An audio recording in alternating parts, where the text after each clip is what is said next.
बार मैं आपको वो पैम्पलेट देता हूँ, जो पैम्पलेट मैं अखबारों में बंटवा रहा हूँ, इधर-उधर दे रहा हूँ। अच्छा। मैं सारे भारत की सारी हाई कोर्ट के बार्स को भेज रहा हूँ, प्रेसिडेंट बार्स को, सारी डिस्ट्रिक्ट कोर्ट्स को, यहाँ मैं सारे हीरो-हीरोइनों को भेज रहा हूँ, CBI director, president, prime minister. वो मैं कम से कम 4,000 वो पैम्पलेट मैं अब तक 5,000 बाँट चुका हूँ और अभी 20,000 पैम्पलेट मैंने और बाँटने। वो मैं पैम्पलेट आपको देता हूँ कि देखिए मेरी शिकायत करिए। मोदी का मुखौटा सामने आ जाएगा, नकली चेहरा, और धर्म की सच्चाई आ जाएगी, सनातन धर्म आ जाएगा, इस्लाम खत्म हो जाएगा। मेरी इन सब बातों की जांच कराई।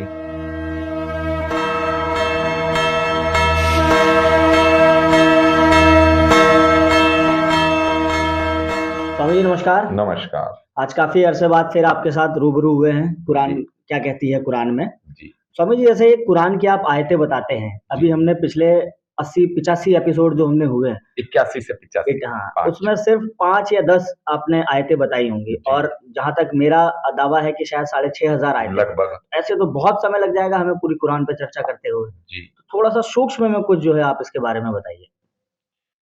देखिए, कुरान तो खैर सारी, मेरा बार-बार दावा है कि कुरान इस्लाम के खिलाफ लिखी हुई है। जी। इस्लाम को कुरान ही और अल्लाह और कुरान ने ही निर्णय लिया है कि इस्लाम को, धर्म को खत्म कर दिया जाए। जी।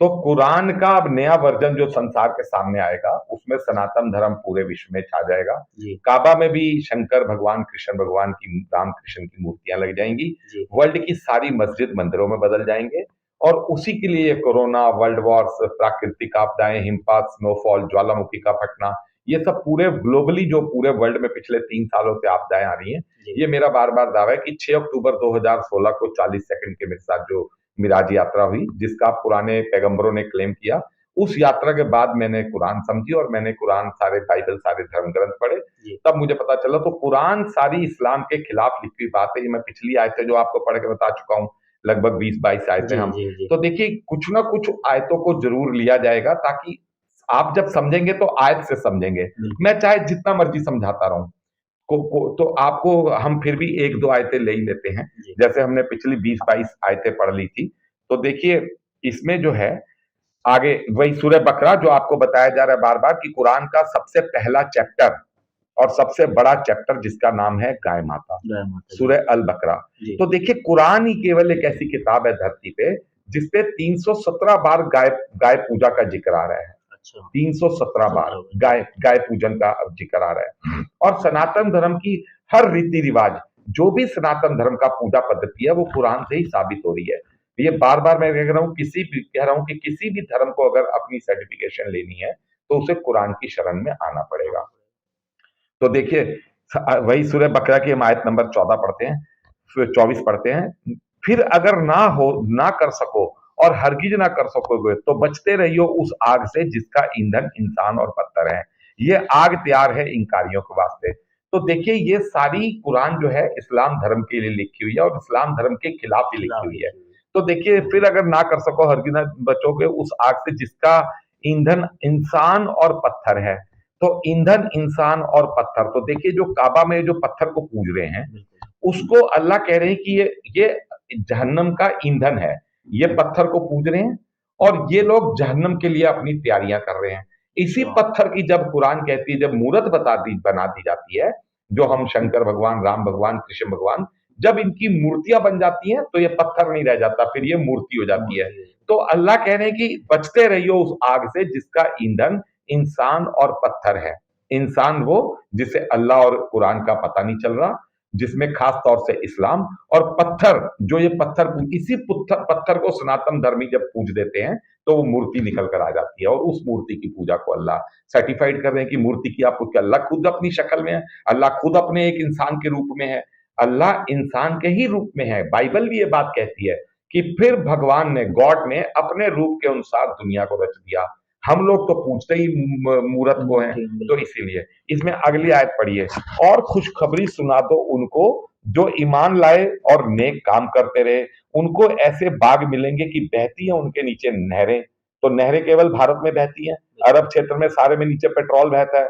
और बार बार कुरान में आता है जिनका घर आग में है, इंकारी जिनका घर आग में है। तो आग कहां पर है? केवल सऊदी अरब में, जिनके नीचे नहरें बहते हैं और जिस बार भी खाने को उन्हें वहां का मेवा, फल, फ्रूट मिलेगा, केवल भारत। भारत में ही बाटा का प्रसाद मिलता है माता रानी के दरबार में। मंदिरों में जाओ आपको काजू बादाम मेवे मिलेंगे।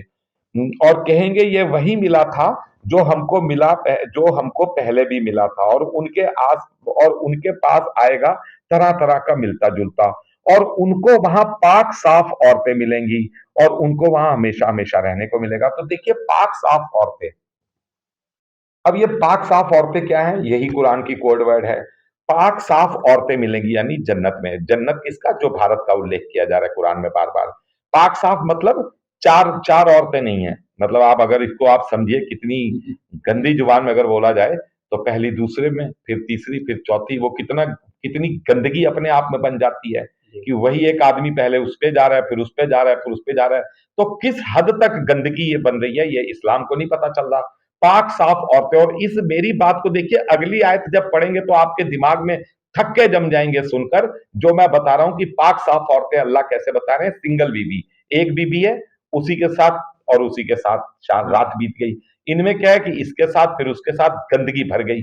अब देखिए आयत नंबर 26 में क्या अल्लाह कह रहे हैं।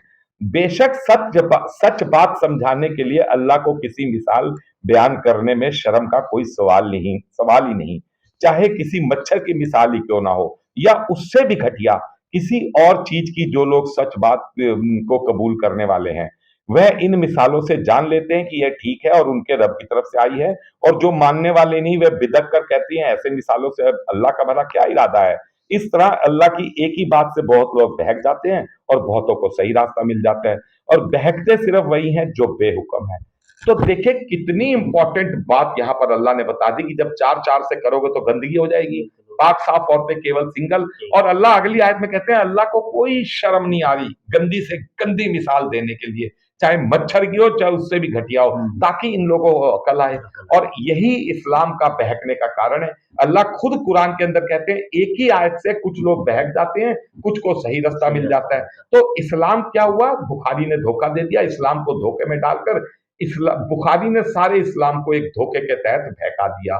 इस्लाम सारा बहका हुआ है, जबकि सही रास्ता आयत ये बता रही है ना, चार औरतों वाली गंदगी बताई, और उसके बाद अगली आयत में आ गया कि अल्लाह को कोई शर्म नहीं आ रही किसी भी तरह की मिसाल बयान करने में सच्चाई के लिए। यूं कुरान चल रही है। और स्वामी जी, जैसे कि पिछले कई वीडियो में आपने प्राधिकरण, भारत सरकार, उत्तर प्रदेश सरकार के खिलाफ कई बातें कही, पूरी भारत सरकार। आज ऐसा क्या नया आप बताने वाले हैं? देखिए मैंने कई नियम बताए, जैसे कैंसलेशन का, रिस्टोरेशन का, नोएडा प्राधिकरण के, और वैसे भी नियम बताए, कायदे कानून कोर्ट कचहरी के भी बता रहा हूँ। हाँ, किरायानामा का बताया। तो इस बार आपको एक नोएडा अथॉरिटी का बड़ा हास्यपद आपको नियम बताया जाता है, और मेरा ये बार बार कहना है कि जो नोएडा अथॉरिटी वही भारत सरकार, गवर्नमेंट ऑफ इंडिया एक ही है। एक ही जगह वो एक वहां पर बंगाल के अंदर वो एक कुत्ते की तरह एसडीएम के पीछे कुत्ते की तरह भौंक भौंक कर गया, क्योंकि उसके आधार कार्ड में कुत्ता लिख दिया। वो बेचारा 36 चक्कर मार गया पिछले 6 महीने में अपने काम काज छोड़कर। तो जिस दिन आधार कार्ड वाला वो वीडियो आया, जो भी अधिकारी है, तो उसकी कार पे वो कुत्ता बन के भागता रहा, तो पूरे ग्लोबली वो वायरल हुई पड़ी है। तो भारत सरकार जो कलकत्ता में, वही त्रिपुरा में, वही नोएडा अथॉरिटी। तो इनका देखिए एक इनका नियम है, जब ये प्रॉपर्टी ट्रांसफर करते हैं तो लोकेशन चार्जेस लेते हैं।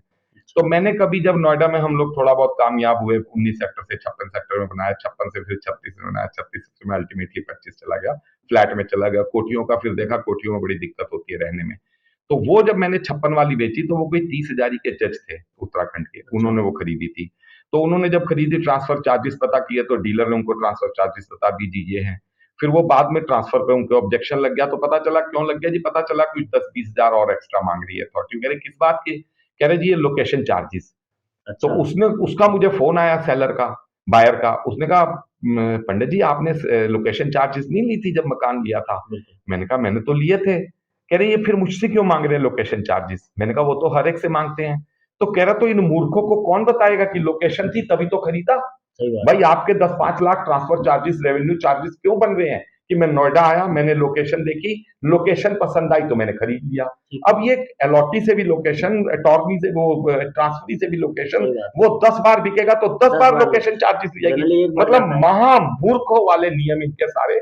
इनका हर नियम चैलेंजेबल है। मैं बार बार कह रहा हूं, हर बार कह रहा हूं कि सपा बसपा सरकारें फिर भी उत्तर प्रदेश के लिए ठीक थी। ये नोएडा अथॉरिटी है जो इस वक्त बीजेपी सरकार है, जो काम 30 दिन देकर 3 दिन 30,000 देकर 3 दिन में जो लेटर मिलते थे, वो 13 लाख देकर 3 साल में भी इस वक्त बीजेपी के अधिकारी नहीं दे रहे प्राधिकरण के अंदर। यही नोएडा प्राधिकरण, यही भारत सरकार। आज से 20-25 साल पुरानी बात है, तब कभी पबरेजा जी होते थे रेजिडेंशियल में। तो उस वक्त ऐसी एक कैंसिलेशन का सरदार जी का प्लॉट था कहीं 36 का 39 का, वो कैंसिलेशन इन्होंने कर दिया। उनसे सरदार जी से इन्होंने चार्जेस मांगे, वो कोर्ट चले गए, सुप्रीम कोर्ट तक वो जीतते हुए आए। जब वो आए तो उन्होंने कहा लो जी मेरा रिस्टोरेशन लेटर दे दो। तो पबरेजा जो थे वहां अधिकारी, उन्होंने कहा बहुत बढ़िया सरदार जी बधाई हो, ये लो आप उन्हें 10-20 हजार का कोई तत्कालिक अमाउंट का चालान दे दिया, जाओ ये रिस्टोरेशन जमा कराओ। तो उसने कहा ये किस बात के पैसे? उसने कहा जी रिस्टोरेशन।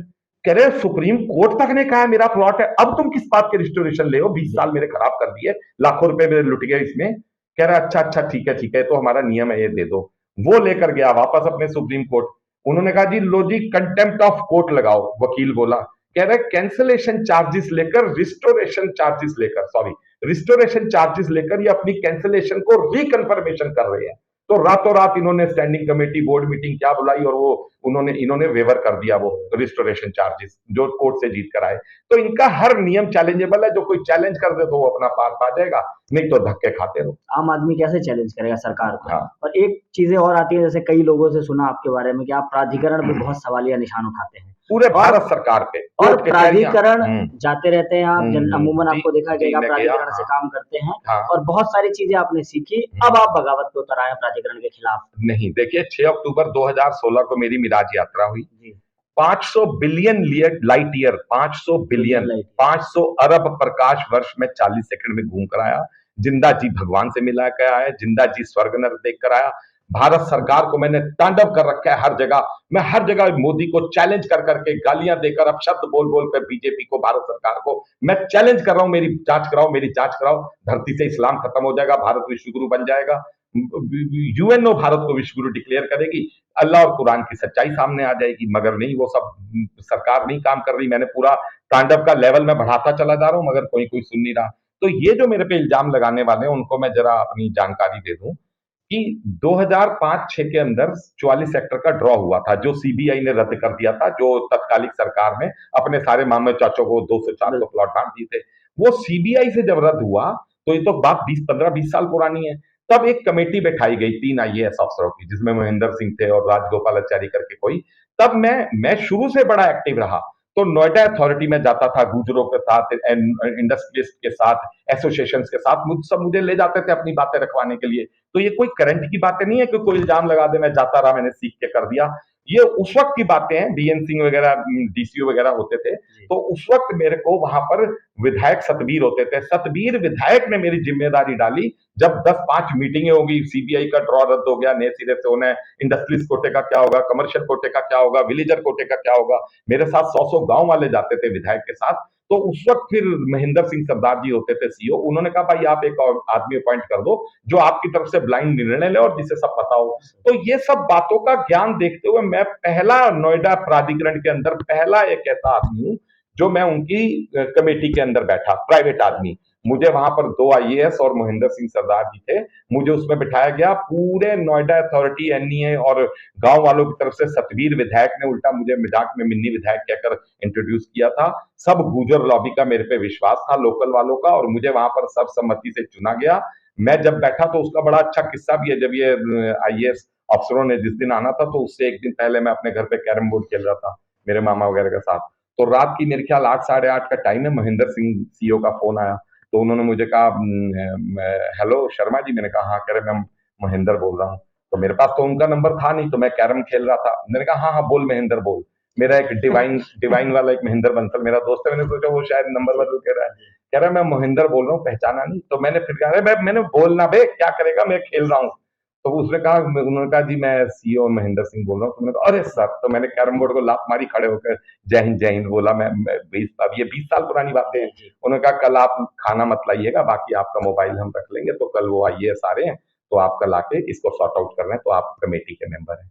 तो देखिए उस वक्त मैंने आईएएस लोगों ने मेरी सराहना की, जो मैंने नियम बताए इस तरह से ये ड्रॉ हेल्ड कराया जाए नए तरीके से। तो तब मुझे किसने डाला 20 साल पहले, 25 साल पहले नोएडा के जितने थाने सब में कम से कम 50-50 मेरी एप्लीकेशन लिखी हुई हैं। सेवा में शाना थाना अध्यक्ष महोदय अंडू फंडू झंडू, थाना फलाना और नीचे समझौता नामा। दुनिया के मैं समझौते कराता हूँ, दुनिया के मैंने वाद विवाद सुलटाए, अपने परिवारों में, अपने समाज में मैं फेमस हूँ इस चीज के लिए। मैं क्या नियम समझूंगा, मुझे भगवान ने प्रिपेयर किया इन सब कामों के लिए। और जितनी आपने ये जानकारियां दी जैसे प्राधिकरण के खिलाफ, इसके इसके कुछ पुख्ता सबूत आपके पुख्ता पास सबूत हैं? मैं हर बार दे रहा हूँ। इस बार मैं आपको वो पैम्पलेट देता हूँ जो पैम्पलेट मैं अखबारों में बंटवा रहा हूँ, इधर उधर दे रहा हूँ। अच्छा। मैं सारे भारत की सारी हाई कोर्ट के बार्स को भेज रहा हूँ, प्रेसिडेंट बार्स को, सारी डिस्ट्रिक्ट कोर्ट्स को, यहाँ मैं सारे हीरो हीरोइनों को भेज रहा हूँ, CBI director, president, prime minister. वो मैं कम से कम 4,000 वो पैम्पलेट में अब तक 5,000 बांट चुका हूँ, और अभी 20,000 पैम्पलेट मैंने और बांटने। वो मैं पैम्पलेट आपको देता हूँ कि देखिए मेरी शिकायत करिए, मोदी का मुखौटा सामने आ जाएगा, नकली चेहरा, और धर्म की सच्चाई आ जाएगी, सनातन धर्म आ जाएगा, इस्लाम खत्म हो जाएगा। मेरी इन सब बातों की जांच कराई है। चलिए ठीक है स्वामी जी, देखते हैं फिर आपसे मुलाकात होगी अगली वीडियो में। बहुत बहुत धन्यवाद। नमस्कार।